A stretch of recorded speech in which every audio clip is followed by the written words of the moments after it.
Hi vlog! Good morning! It's me, Maren. Welcome back sa aking channel.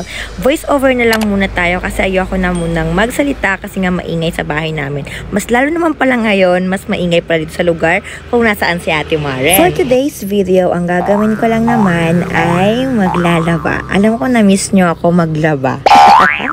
Hindi ko alam bakit may damit na nakasampay kaya inalis ko na kasi nakikita nyo. O diba ang gulo ng aking kwarto? So ang kwarto ni Ate Maren napakasimple lang, napakaliit kasi wala naman talaga akong kwarto dito sa bahay namin. Yung computer area ko to na ginawa ko ng room kasi nagkaroon ako ng sofa bed.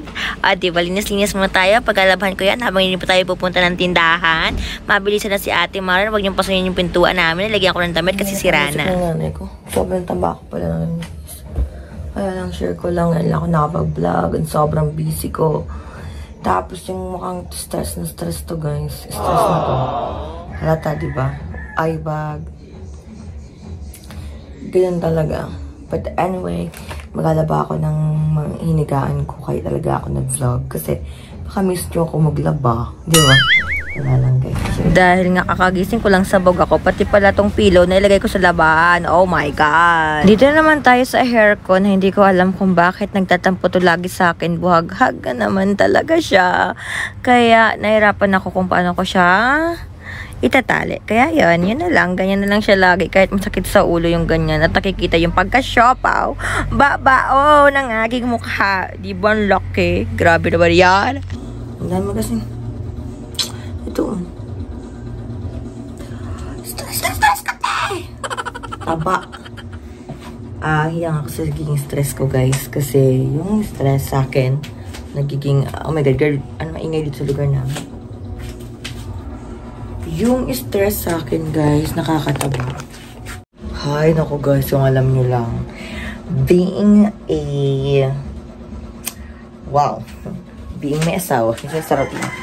Hindi naman naging stress dahil sa may asawa na hindi na i-stress kasi ang dami kong mga gustong gawin. Tapos ayoko na lang mag-share. Ang ingay. So nandito pala yung hinahanap ko. Hinahanap ko to eh kasi inom ako eh. Wala lang, sinare ko na lang. Anyway, share ko guys yung update lang dito sa kwarto ko. Wala na tayo dito sa kwartong CCTV. Gano'n namin kalab ang isa't isa. Gano'n namin kalab isa't isa ng asawa ko guys.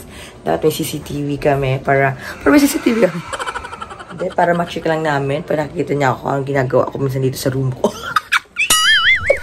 Nakikita niya ako lang araw. Ay, charot lang. Hindi, gagamitin ko sa tindahan. Kasi po, sa area ng cashier area sa tindahan namin is walang ganito.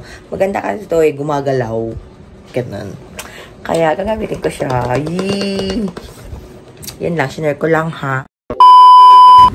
At eto nga, bago tayo maglaba, ay magluluto muna tayo ng ating breakfast. Isda pala yun natin. Ayan ay tinatawag na si Bubog dito sa aming lugar. At syempre, patiti pa tayo dyan. Ibang yun ha. Iba yun sa isip nyo ha. Yung tiyon. At yun nga, mag-start na ako maglaba. At syempre, hindi ako gagamit ng aking kamay. So, mag-washing tayo. Kahit meron tong problemang washing natin. Matagal din pala akong hindi naglaba. As in talaga, diba? Sa isa ko pang vlog doon is napakadumi dito ng makalat. Ngayon, hindi na dito gaano makalat. Kasi wala na kaming alagang baboy. Kasi sobrang mahal ng mga bilihin or pagkain ng baboy. Pero ang problema nga na talaga, napakamura ng bilihin ng live na pig. Kaya nga nagbago yung isip ko, hindi na ako nag-aalaga. Napakahirap kasi pa nag-aalaga ako. Oh my God! Ang mura ng mga bilihin. Ang bilihin, ang mura ng bilhin ng baboy. Kaya yun, nag-stop muna ako. Tapos eto na, nagbabandaw na ako. Mabilisan lang yan. Mabilisan galaw ko. Di ba? Ang bilis ko rin magsalita at hindi nyo naman ako maiintindihan. At sasabihin nyo, Ate Maren, napakabilis na naman ang So, eto na nga, ang masaya i-chika ko sa inyo na araw-araw na ako ulit magva-vlog para sa inyo, para hindi nyo ako ma-miss hanggang sa ako ay lumiit. Ay, charot! Sana nga, kasi yung content natin ngayon is para sa magiging healthy na natin. Pero ganun pa man, tayo sabahan nyo muna ako maglaba at matapos na to, may sampay na to at lahat-lahat. Tapos magchikahan na tayo kung bakit nawala si Ate Maren ng matagal na taon. Eto na nga yun. So, chikahan ko na muna kayo. Nandito na ako sa taas. Diba yan ang bubong namin? Magsasampal na tayo nito. Nagtitilaukan ng mga manok. Late na din. Para sa pupunta pa kasi sa akong tindahan. Makataas ko maglaba, maliligo ako. At ano ba yan? Ano kong gagawin? Napaka-busy ko. Pero abangan nyo guys kasi may new content tayo.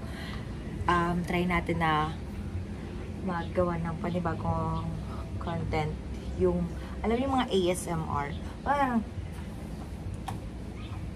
Wala lang, natitipuhan ko lang yung mga ASMR na contents. Feel ko kasi parehas ko sila ng ganun kasi ako minsan eh. Feel ko lang. Uy, ang bango. Ang bango ng ginamit ko na down kung anong color yun, guys. Napakabango. Tignan nyo naman yung nanay ko. Yung nilagay, may isang medyas ano. Mawawala to, guys. For sure, mawawala to. Kasi pag nawala yung isa, pag nagkakahiwalay talaga. Maluhugot ka pa. Pag nawala yung isa, pair niyan, hindi na sila magkakatagpuan. Hindi na nila mamimit ang isa't isa. As in.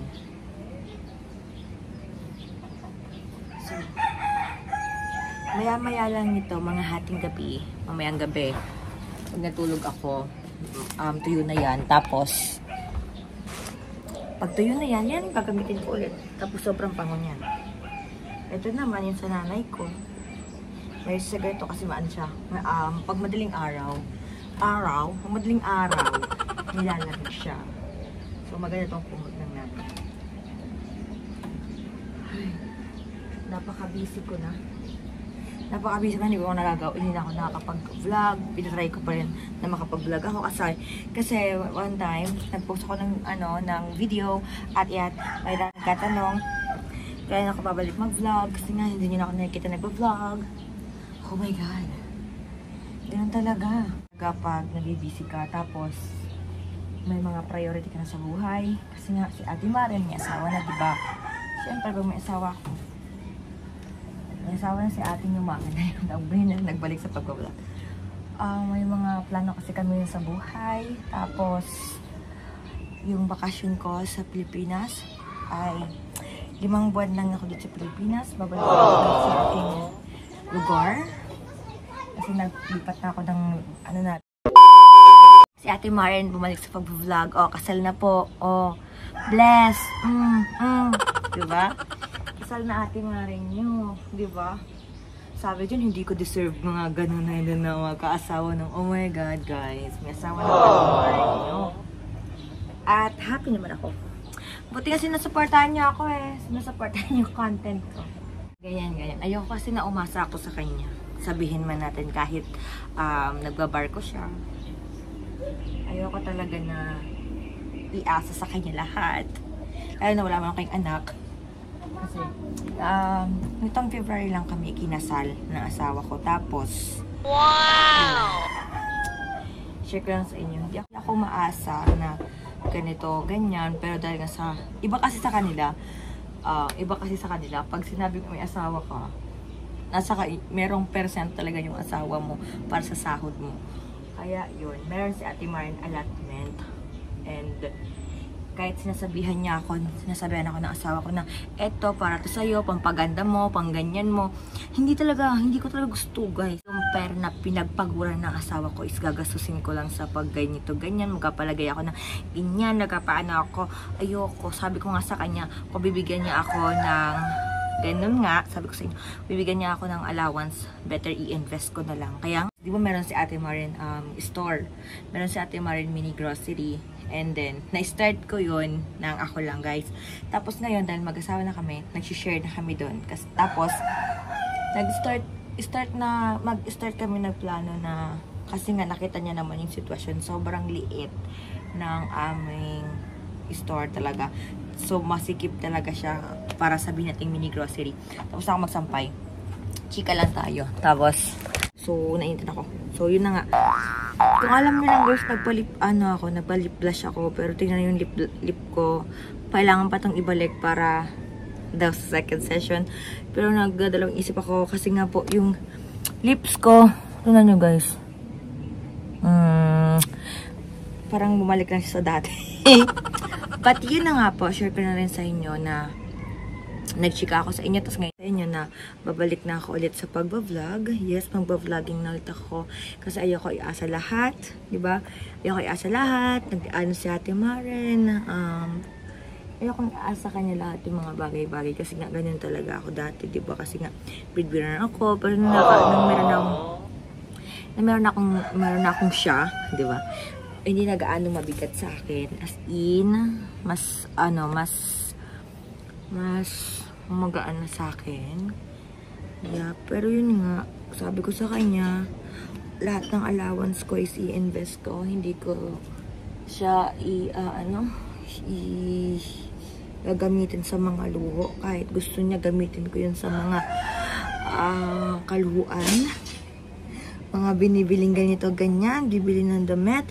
Ayoko talaga. Ayokong gumastos ng gusto ko, yung ako pa rin. Gusto ko, bibili ako ng bagay na gusto ko na pera ko, hindi pera niya. Yun lang, share ko lang. Ang ingay na. Napagod lang ako maglaba lahat. At yun na nga po, ang update ng life ni Ate Maren. Diba? Nawala sa Ate Maren ng matkal. Kasi nga, syempre, nag-business po ako. And, nag-asawa din. Tapos, yun. At, yun.